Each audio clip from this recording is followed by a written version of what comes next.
कसूर और कराची में बच्चों से ज्यादती के वाकयात के खिलाफ फनकारों ने प्ले कार्ड उठाकर सिंध असेंबली के बाहर कबूतर चौरंगी पर एहतजाज किया। अरकान सिंध असेंबली डॉक्टर सहराब सरकी और इरम खालिद भी मुजाहिरे में पहुंचे। फनकारों का मुतालबा था कि वो वजीर आला से मुलाकात करके अपना एहतजाज रिकॉर्ड कराना चाहते हैं।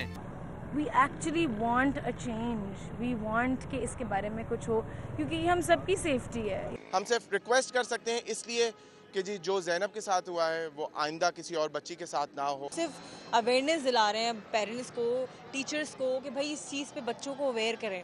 हमारे बच्चों को पता ही नहीं ये चीज़ क्या है। कोशिश यही है कि जी सीएम साहब से या स्पीकर साहब से मुलाकात हो सके ताकि जो कानून है ख़ास तौर पे ऐसी घिनौनी हरकत के खिलाफ, वो कानून की जो इम्प्लीमेंटेशन बहुत बहुत ज़रूरी है। एहतजाज करते फनकारों की वजीर आला से मुलाकात तो ना हो सकी, अलबत्ता स्पीकर और डिप्टी स्पीकर सिंध असेंबली से इनकी मुलाकात करा दी गई। कैमरामैन अली जान के साथ शाहिद गजाली, डॉन न्यूज़, कराची।